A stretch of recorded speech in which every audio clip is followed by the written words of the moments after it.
Hi, Mr. Glover. So today I want to talk to you about some stuff that I hope I can bestow off of you this knowledge. So I first want to talk to you about the Great Compromise. Now, the Great Compromise came about because after they realized, we really want to do this Constitution. We really want to make something out. We really want to make sure that representation is given to those that live within the boundaries of this country. There's a lot of debates on how representation was going to be given. Now, first it was the Virginia Plan by James Madison, but however, this plan honestly only favored smaller states, so it wasn't going to really help, with everyone. Then we had the New Jersey Plan, but unfortunately, this was only going to favor those of bigger states. So now, someone finally proposed the Great Compromise. So the Great Compromise is a two-house legislature. It's going to have the Senate, which every Senate, regardless of the state, has two members representing them on Senate. And these Senate members are elected by the state legislature.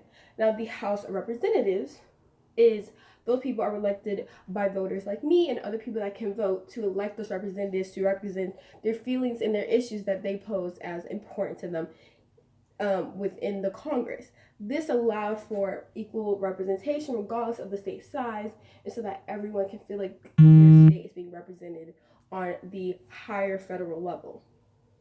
However, the problem that occurred was that people didn't know what to do with slaves.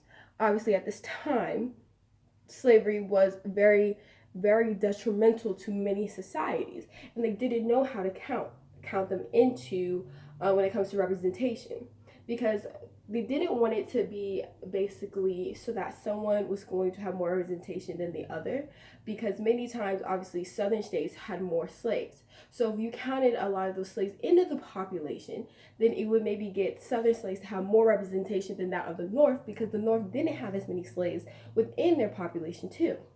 So this created the Three-Fifths Compromise.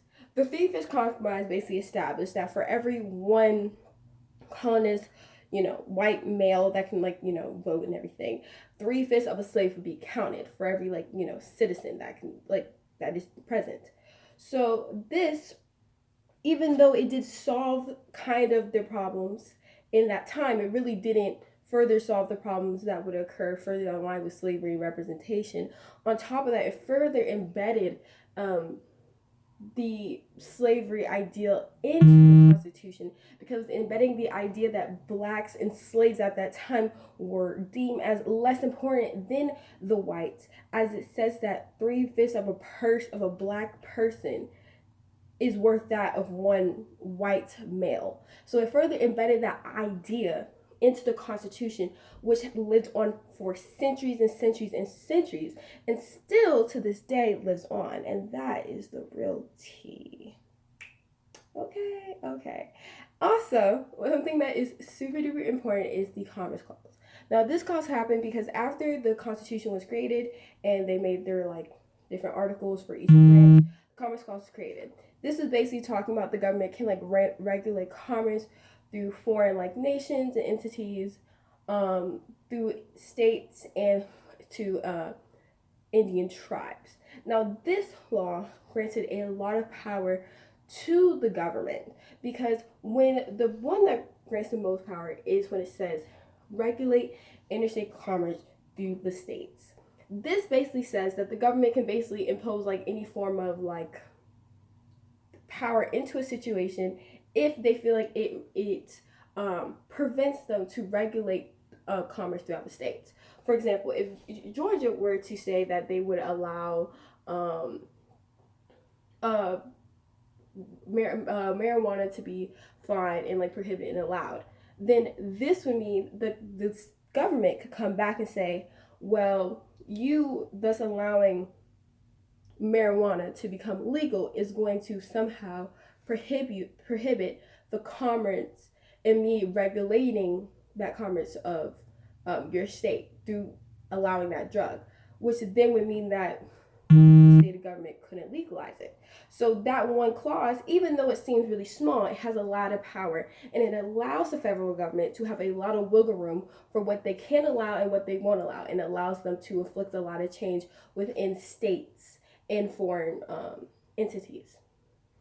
So to bring it back to the Constitution, the reason why this was created is really deeply important because of the Shays Rebellion.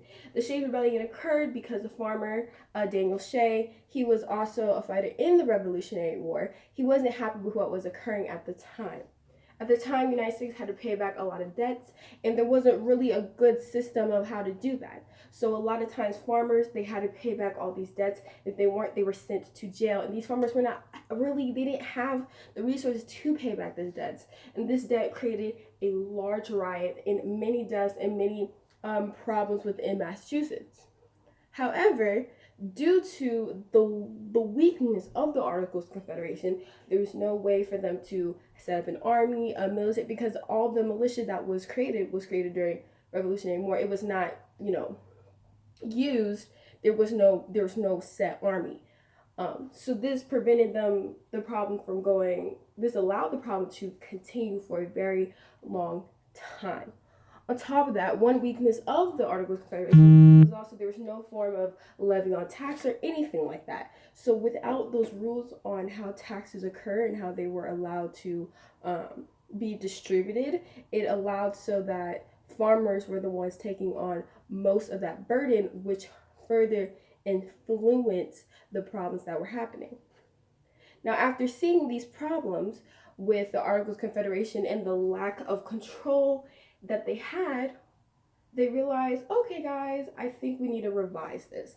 And which that further led to the Philadelphia Convention, which they changed their mind from revising it to completely creating a whole new thing, which thus created the Constitution.